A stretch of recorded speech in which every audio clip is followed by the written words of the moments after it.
2023년의 시작을 축하했던 게 엊그제 같은데 벌써 절반이 훌쩍 지나버렸습니다. 작년과 비교했을 때 여러분의 지난 6개월은 어떠셨나요?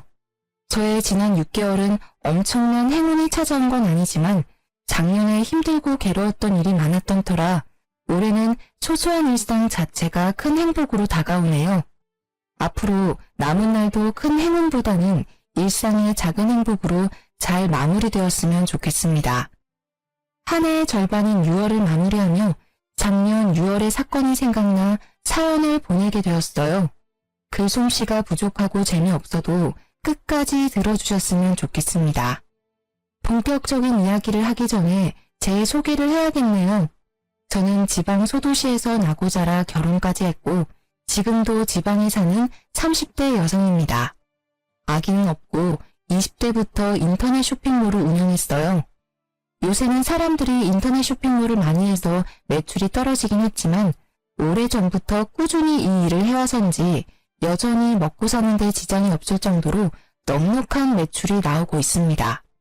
제 부모님은 직접 농사지으며 백반집을 운영하고 있어요.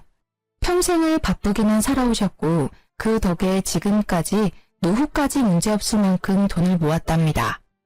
남편은 결혼 당시 중소기업에 다녔어요. 월급이 한 번도 밀린 적이 없지만 상여금이나 보너스는 전혀 없고 급여도 크지 않았습니다. 시댁은 시어머니만 계시는데 농사일하며 수확한 작물들을 팔아 생활비를 조금씩 벌고 있었어요. 이렇게 시댁 형편이 넉넉하지 않아서 신혼집을 친정에서 마련할 수밖에 없었습니다. 친구들은 결혼하며 시댁에서 집은 물론이거니와 비싼 예물을 받았다고도 하던데 저는 아무것도 받지 못했죠. 친구들이 부럽기도 했지만 시댁 형편상 어쩔 수 없다고 생각했습니다. 부모님 역시 신혼집은 형편이 되는 쪽이 마련하면 된다고 했고 돈이야 차근히 모으면 된다고 하셔서 우리의 결혼에 큰 불만은 없었어요. 무엇보다 딸인 제 선택을 적극적으로 지지했고요. 이렇게 우리는 큰 어려움 없이 결혼식을 올리고 신혼여행을 다녀와 시댁으로 향했습니다. 불편하고도 어색한 시댁에서 1박 2일을 마치고 신혼집을 가려는데 시어머니가 엉엉 울기 시작했어요. 아이고 우리 아들도 이렇게 떠나가네. 엄마, 내가 뭐 어디 멀리 가? 그냥 옆 동네로 가는 건데 왜 이렇게 자꾸 우셔? 여기랑 우리 신혼집 차 타면 30분이야. 엄마 무슨 일 있으면 바로 달려올 테니까 울지 마요. 엄마가 자꾸 우니까 마음이 너무 아프잖아. 바깥 양반 저 세상 가고 나서 너를 남편처럼 생각하고 살았는데 이렇게 가버리니까 속상해서 그러지. 이제 이 집에서 나 혼자 살 자신이 없다. 쓸쓸하고 외로워서 어떻게 살아? 너 신혼여행 가 있을 동안에도 내가 얼마나 무섭고 외로웠는지 아니? 그런데 내 속은 하나도 모르고 전화 한 통도 안 하고 엄마 서운해. 핸드폰 배터리가 다 돼서 연락 못했어요. 엄마 미안. 그래도 속으로는 매일 엄마 생각하고 있었어. 또 오느라 정신 팔린 건 아니고 아무리 신혼 재미가 좋아도 이 엄마한테 연락하는 거 잊지 마. 엄마가 널 아들 이상으로 생각하는 거 알지? 그럼 알죠. 걱정하지 마요. 결혼해도 지희랑 종종 놀러 올게. 당연히 그래야지. 이 시어미 혼자 시골에서 사는데 아들 며느리가 안 오면 쓰나? 참, 지희야, 이거 받아라. 시어머니는 제게 웬 박스를 건네셨습니다. 그 안에는 반찬통도 있었고 무언가가 가득 들어있는 검정 봉지도 여러 개 있었어요. 이게 다 뭐예요? 이 검정 봉지에는 누룽지가 들어있고 이거는 젓갈, 이거는 밑반찬들이다. 우리 민석이 아침에 회사 가기 전에는 누룽지에 젓갈 먹으니까 아침마다 이 누룽지 잘게 부셔서 물 넉넉히 넣고 푹 끓여서 먹여라.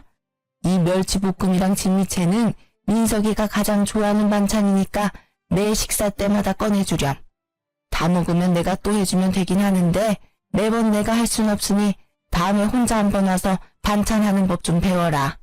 넌 어차피 집에서만 일하잖니. 그니까 밖에서 일하는 우리 아들 먹는 거 좀 잘 챙겨줘. 알겠니? 박스 안에는 남편이 좋아하는 음식들로 가득했습니다. 시어머니는 이어서 아이스박스를 또 하나 건네주셨어요. 그 안에는 투명 비닐 안에 정체불명의 음식들이 있었습니다. 이거는 시래기국 냉동시킨 거다. 민석이가 제일 좋아하는 국이니까 입맛 없다고 하면 한 번씩 데워 먹이렴. 그리고 이건 방건조 생선인데 프라이팬에 기름 자작하게 둘러서 민석이 반찬으로 주면 아주 좋아할 거다. 생선이요? 상견례 때도 말씀드렸다시피 어릴 때 생선가시가 목에 걸린 적이 있어서 그 뒤로 생선이라면 질색이에요. 그래서 한 번도 직접 생선 구운 적도 없는데. 뭐? 어떻게 그 나이 먹도록 생선 하나를 못 굽니? 그냥 기름 자작하게 둘러서 생선 넣고 구우면 돼. 어렵지 않으니까 한번 해봐. 해봐야 너도 살림이 늘 것 아니냐. 그리고 너가 생선 안 좋아한다고 해도 민석이는 생선 좋아하니까 자주 구워줘. 알겠지? 시어머니가 그저 어려운 세대이지만 이건 너무하다 싶었습니다. 아들에게 하나라도 제대로 먹이고 싶은 엄마 마음은 알겠으나 말이라도 너도 같이 먹으라는 식으로 하면 안 되는 건가요? 그리고 생선은 한 번도 구운 적이 없었을 뿐더러 어릴 때 큰 생선 가시가 목에 걸려 고생한 뒤로는 쳐다도 보지 않았습니다. 게다가 이 사실은 시어머니도 이미 알고 있었어요. 그럼에도 불구하고 남편을 위해 먹지도 못하는 생선을 구우라니 섭섭한 마음이 들었습니다. 남편이 정 원한다면 도전은 해보겠지만 사실 자신은 없네요. 생선 하나 굽는데 뭘 그리 말이 많아. 그냥 하면 되지. 그리고 민석이는 생선 좋아해. 너가 어떻게든 노력해서 네 식성을 바꿔. 앞으로 민석이랑 같이 살면서 너가 생선도 구워주고 가시도 발라줘야 하는데 싫다고 안 해버리면 어쩌니? 저는 잘 굽지도 못하고 먹지도 못하니 앞으로 남편이 직접 굽고 가시 발라서 먹으면 되겠네요. 그리고 애도 아니고 어른인데 가시는 직접 발라 먹어야죠. 예, 민석이가 어떻게 생선을 굽니? 원래 민석이는 그런 일 못해. 그리고 너는 회사 일로도 바쁜 애한테 집에서 직접 생선까지 구워다 먹으라고 시키고 싶니? 게다가 만약에 민석이가 먹었다가 너처럼 목에 가시라도 걸리면 어떡해? 난 그 꼴 못 본다. 아 맞다. 그리고 잠깐 기다려봐라. 시어머니야말로 말도 안 되는 소리만 하다가 갑자기 뭐가 생각나는지 부엌으로 들어갔습니다. 잠시 후 투명 비닐에 쌓인 냉동된 무언가를 한가득 가져왔어요. 너 빵 좋아한댔지? 이거 일하면서 먹어라. 꽤 비싼 빵인데 내가 상할까봐 냉동 보관한 거야. 실온에다가 두고 먹으면 아마 처음 샀던 것처럼 먹을 수 있을 게다. 사실 생선 이야기 할 때까지만 해도 서운했는데 제가 좋아하는 빵을 따로 챙겨주니 서운한 마음이 금세 풀렸어요. 남편은 시어머니가 챙겨준 음식들을 보며 아주 행복한 표정을 지었습니다. 우와, 우리 엄마 손 큰 건 역시 알아줘야 한다니까.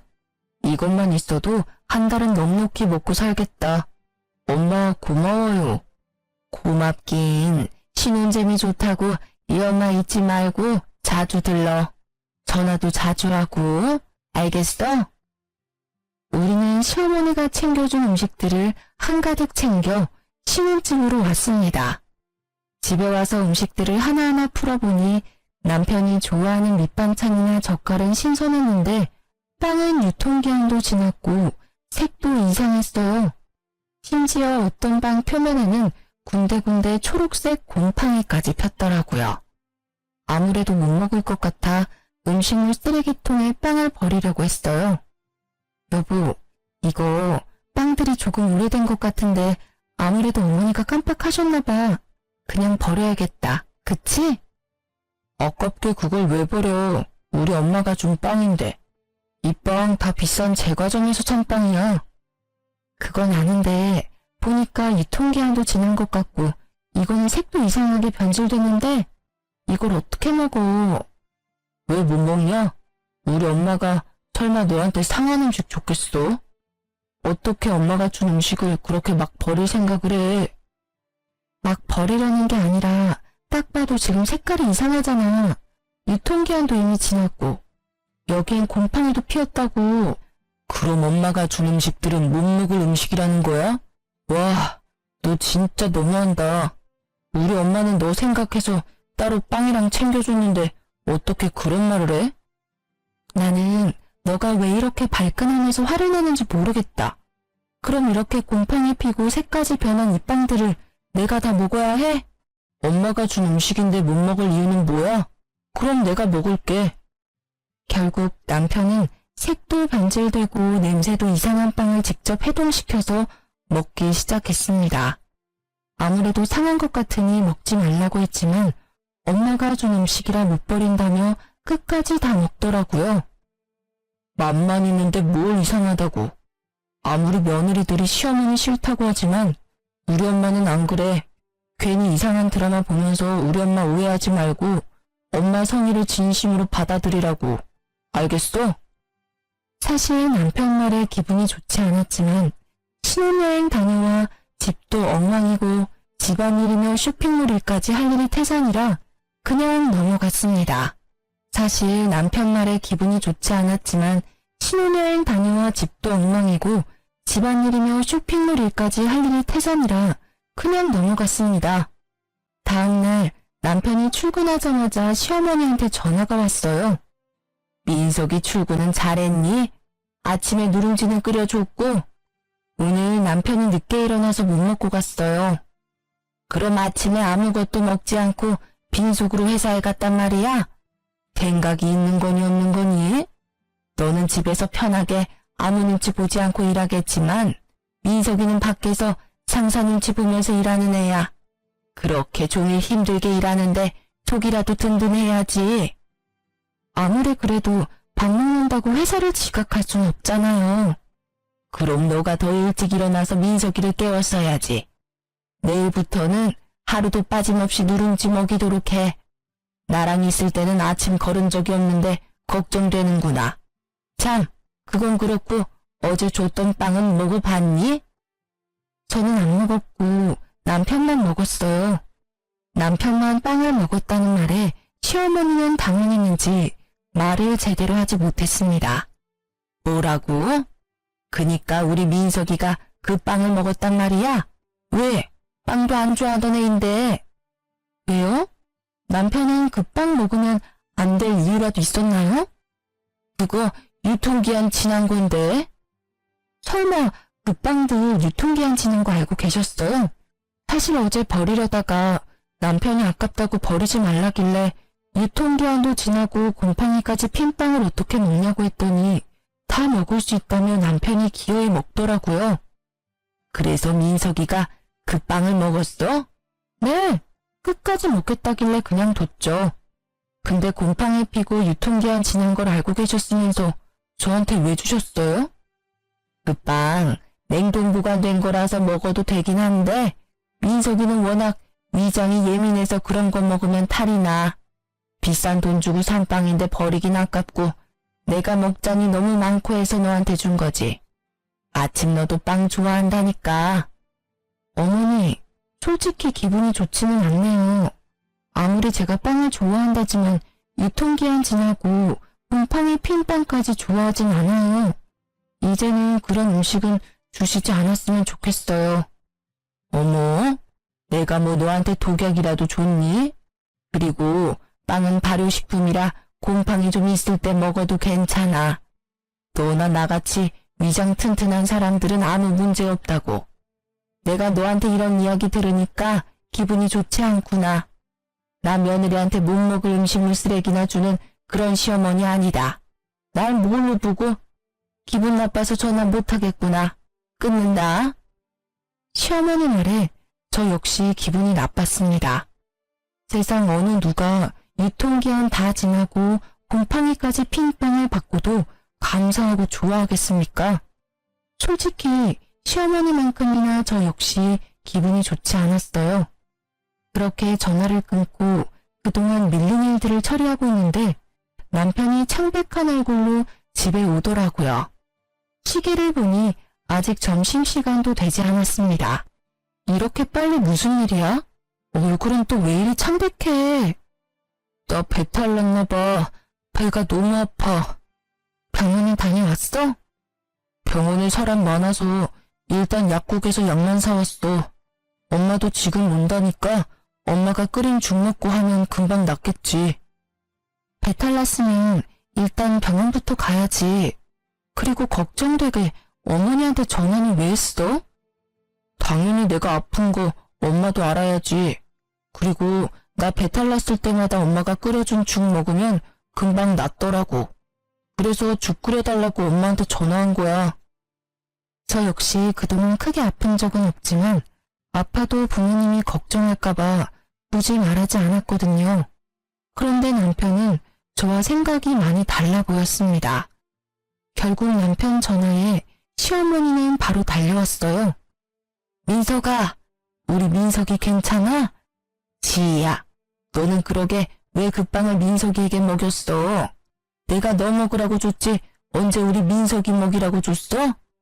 너는 왜 그 빵을 민석이한테 줘서 우리 아들 이렇게 아프게 만들어? 너가 먹었어야지 너가. 어머니, 그럼 제가 배탈이 났겠죠. 그러게 애초에 유통기한 지나고 곰팡이 핀 빵 안 주셨으면 이런 일도 안 생겼잖아요. 됐고, 민석이 먹을 죽이나 끓여와. 냉장고를 열어보니 죽을 끓일 만한 마땅한 재료가 보이지 않아 어쩔 수 없이 쌀만 넣고 흰 죽을 끓였습니다. 배탈이 난 거니 괜히 이것저것 넣고 끓이기보다는 이게 더 낫다고 생각했어요. 정성 들여 열심히 끓였는데 시어머니가 죽을 보더니 혀를 끌끌 차더라고요.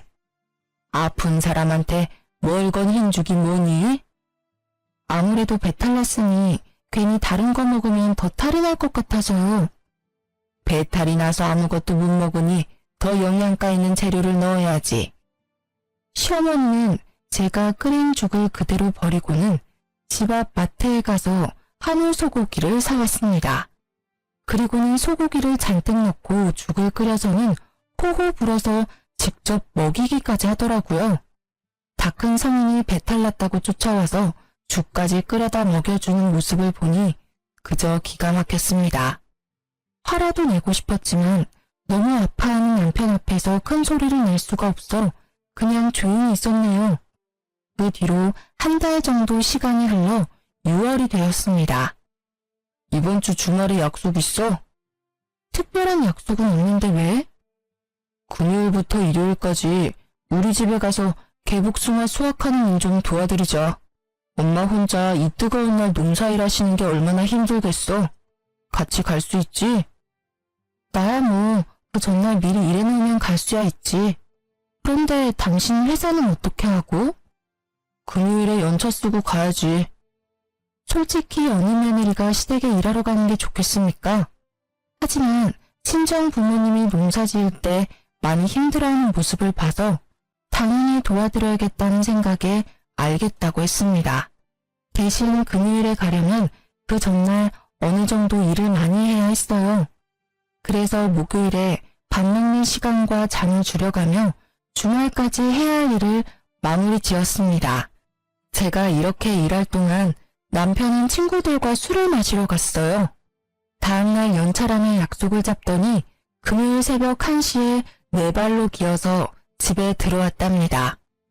그리고 금요일 새벽 아침 일찍 시댁에 도착하려면 슬슬 일어나서 준비해야 하는데 남편이 숙취로 일어나지 못하더라고요. 기다리다 못한 저는 남편을 깨우기 시작했습니다.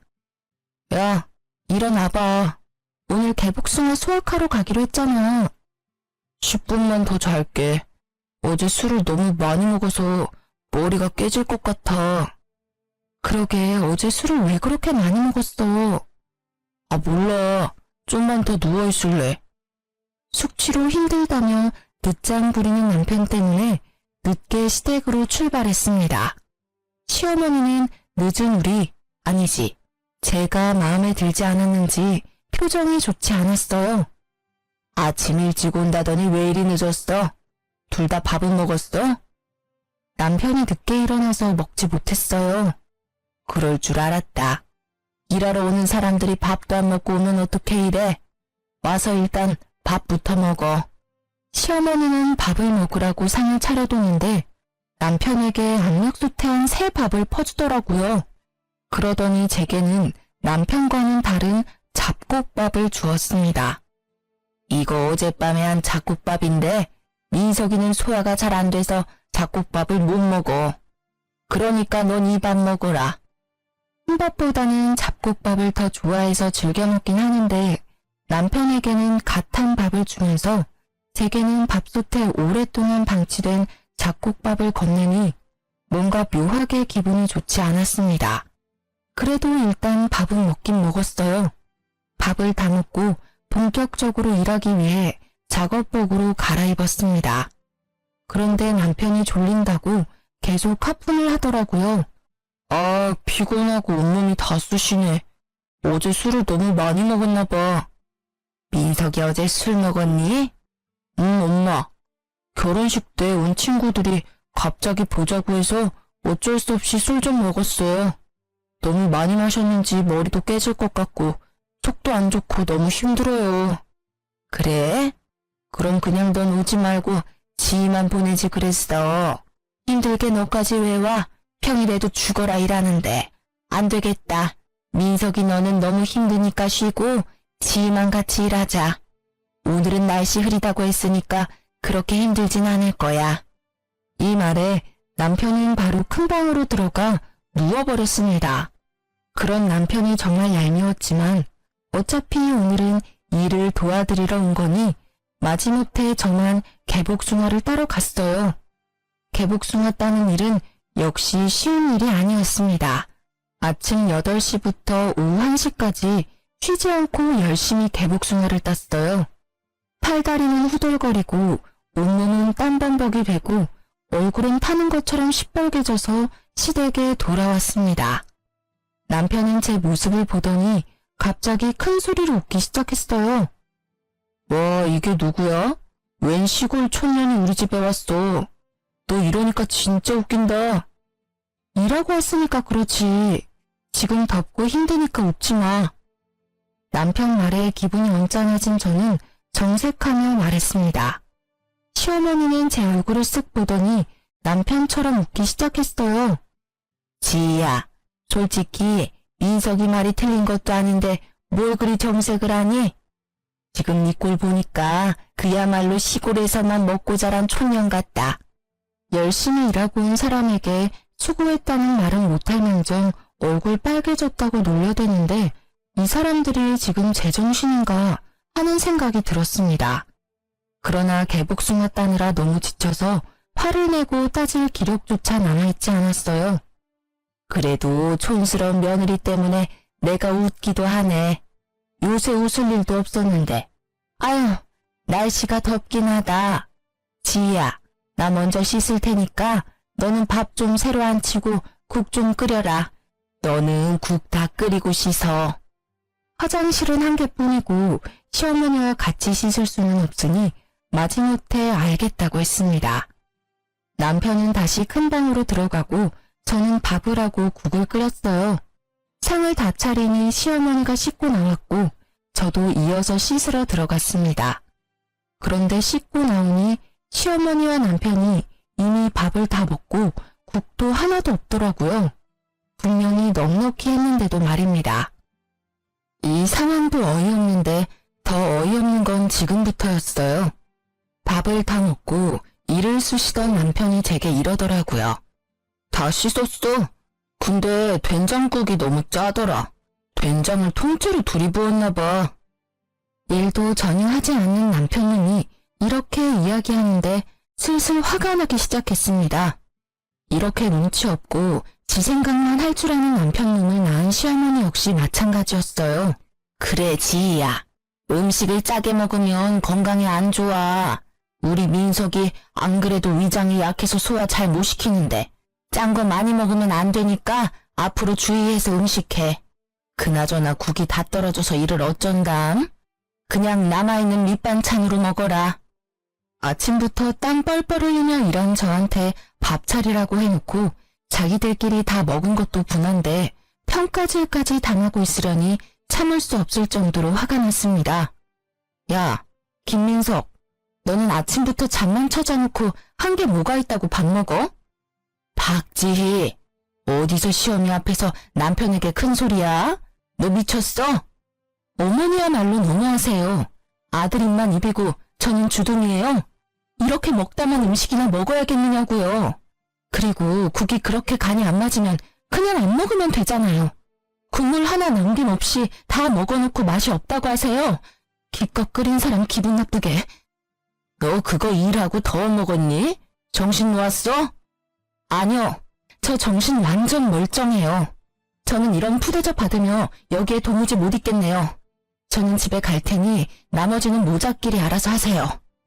너 없이 어떻게 일하니? 아직 따야 할 개복숭아가 얼마나 많은데. 결혼하기 전에는 저 없이 어떻게 하셨는데요? 그리고 이렇게 사람 취급도 안 하면서 일은 부려먹고 싶으세요?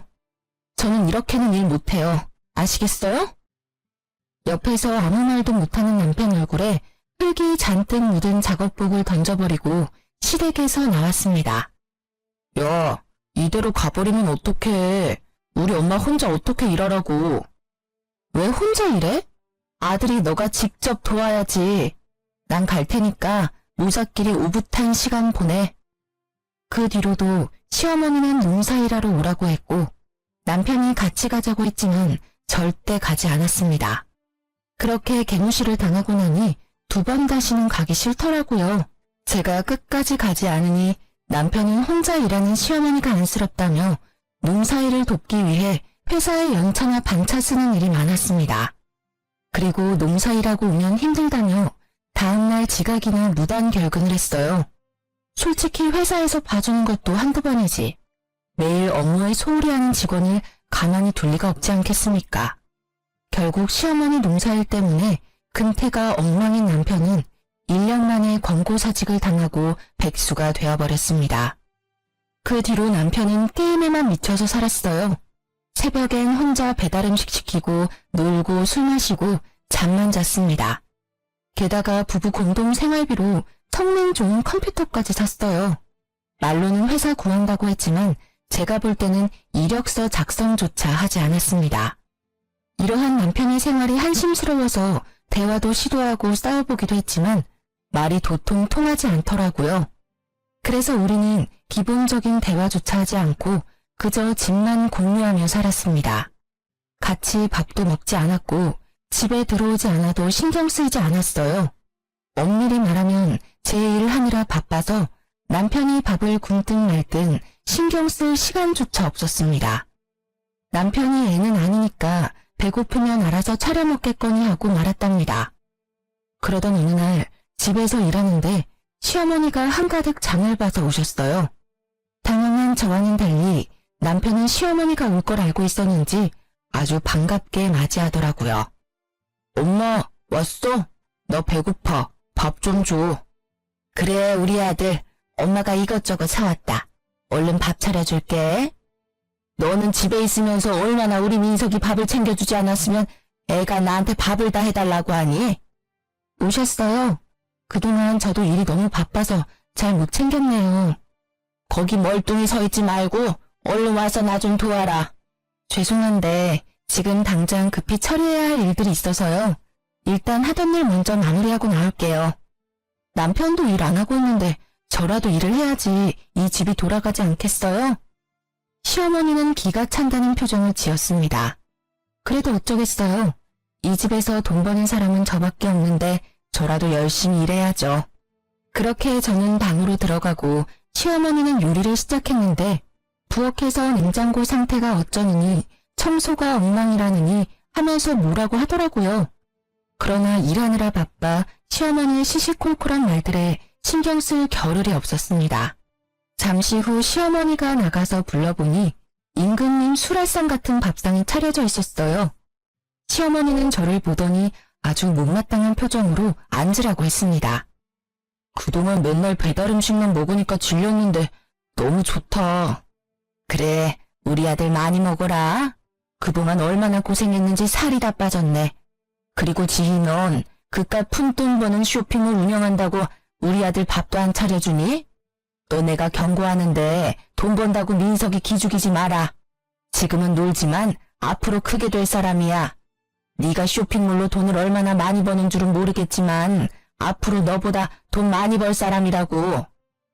지금 저보다 돈 더 많이 벌려면 대기업에는 가야 할 텐데요.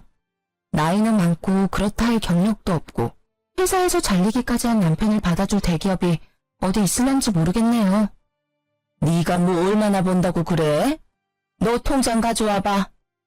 시어머니 말에 당당히 폰뱅킹 어플을 열어 통장 잔고를 보여주었습니다. 예상보다 많은 금액에 시어머니와 남편이 깜짝 놀랐어요. 뭐 그래도 그동안 열심히 살았나 보네. 그래도 쇼핑몰은 언제 망할지도 모르잖아. 너무 불확실해. 그러니까 그깟 쇼핑몰 한다고 유세 떨지 말고 우리 아들 잘 내조해. 참, 그리고 다음 주에 고구마 캘 거다. 그날은 핑계대지 말고 꼭 와라. 어머니 아들 지금 백수잖아요. 종일 게임만 하고 먹고 자고 놀기만 하는데 어머니 아들만 가면 되지 일하는 저까지 꼭 가야 해요? 게다가 남편은 지금껏 우리 집 농사일 때 한 번도 안 했는데요. 이 말이 마치자마자 시어머니는 제게 숟가락을 던졌습니다. 시어머니가 오라면 그냥 네 하고 오면 되지 어디서 말대꾸야? 사위는 백년 손님이고 며느리는 종신 식구라는 말도 몰라?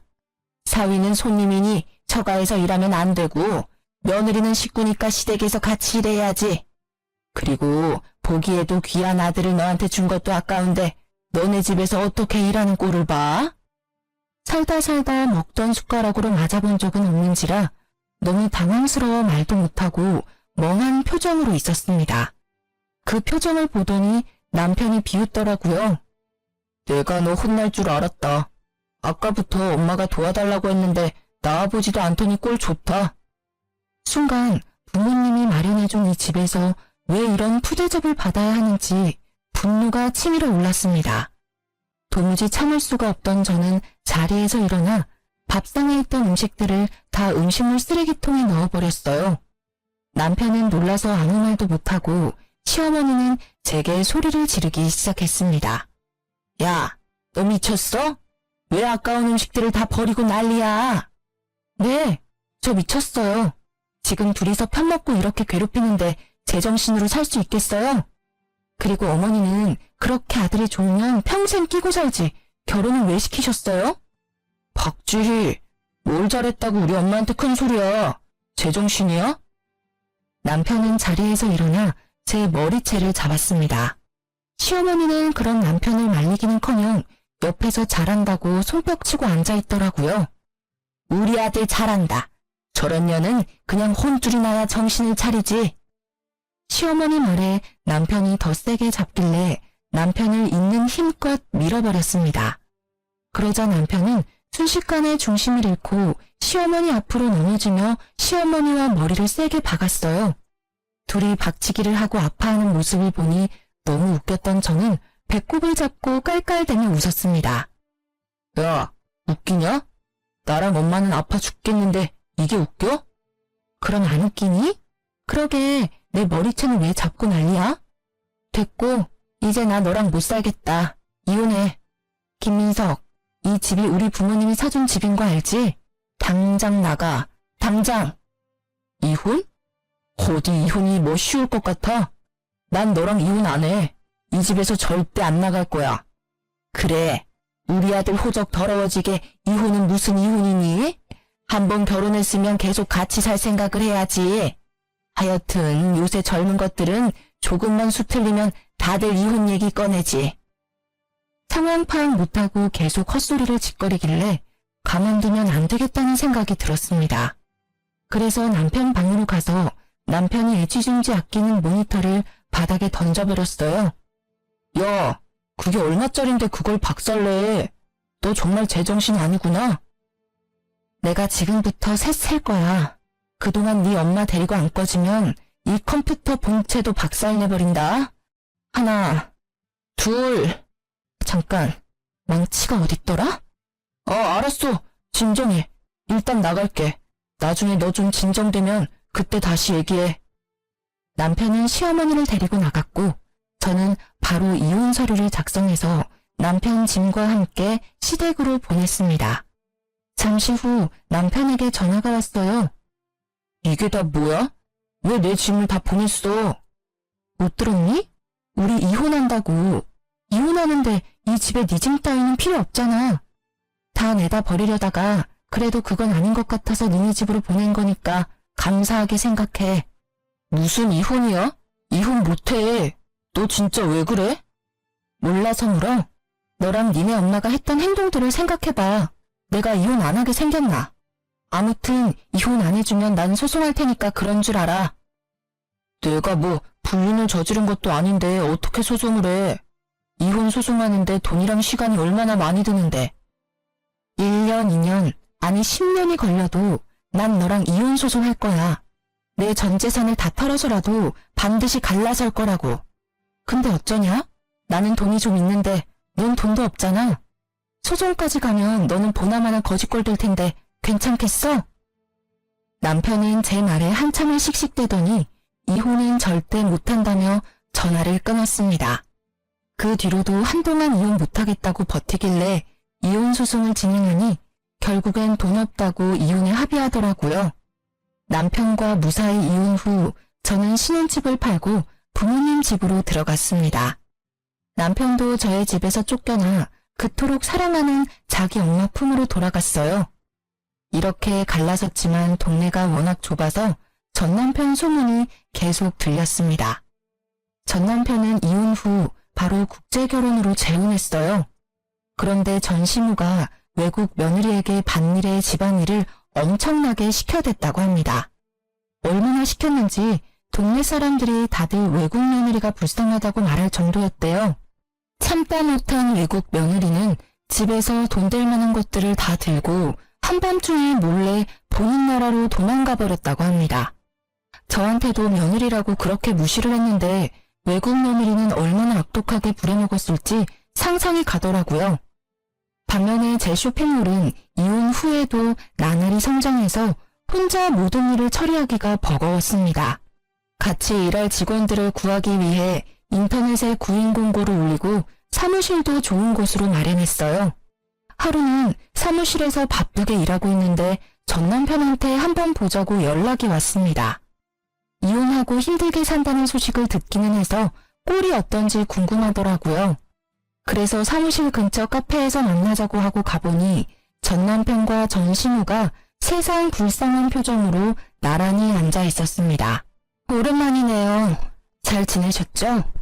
지희야, 잘 지냈지? 너가 얼마나 보고 싶었는지 모른다. 왜요? 그렇게 저를 구박하시더니. 사실 며느리는 식구니까 어떤 일을 시켜도 다 이해해줄 줄 알았다. 원래 가족이라는 게 서로 허물이 있어도 다 이해하고 넘어가잖아. 너가 편하기도 하고 좋아서 자꾸 말이 막 나왔던 것 같아. 진심으로 미안하구나. 이 늙은이가 진심으로 사과하마. 아니요, 틀렸어요. 며느리도 사위와 마찬가지로 피 한 방울 안 섞인 손님이라고요. 그러게 옆에 있을 때 잘하셨어야죠. 그리고 사람이 좋고 편하면 더 귀하게 여겨야지. 막말하고 하대하는 게 맞는다고 생각하세요? 그래. 그래서 지금 우리 엄마가 너한테 사과하잖아. 그러니까 사과 받아주고 우리 다시 합치자. 응? 너도 나 정말 많이 좋아했잖아. 그래서 결혼까지 한 거고. 합치긴 뭘 합쳐? 내가 미쳤니? 다시 너랑 살림을 차리게? 지희야, 사실 우리 지금 너무 힘들어. 나 이전 회사에서 잘린 게 거래처에 소문이 다 나서 이력서를 내도 면접 보러 오라는 회사가 하나도 없어. 그럼 너랑 니네 엄마랑 힘 합쳐서 열심히 농사 지으면 되겠네. 그거 팔아서 돈 벌면 되잖아. 올해 농사는 이미 망했어. 멍청한 외국 옆에내가 말귀를 못 알아들어서 거름을 밭에 엄청 주는 바람에 아무것도 자라나지 않아. 땅이 완전히 썩어버렸다고. 게다가 그년이 집에서 돈 될 만한 것들 다 들고 튀어버려서 돈 나올 구멍이 하나도 없어. 진짜 굶어 죽겠다고. 그러니까 예정 생각해서 나랑 다시 살아주면 안 될까? 아니다. 그게 정 싫으면 너 쇼핑몰 하니까 일거리라도 좀 주면 안 될까? 보니까 너 쇼핑몰에 직원 뽑던데 그 직원 내가 하면 안 돼? 내가 널 뭘 믿고 거두니? 맨날 놀고 먹고 자기만 하고 마마보이인 너를 어떻게 믿고. 차라리 공사판에라도 가서 일해. 몸을 굴리고 땀을 흘리면서 돈을 벌라고.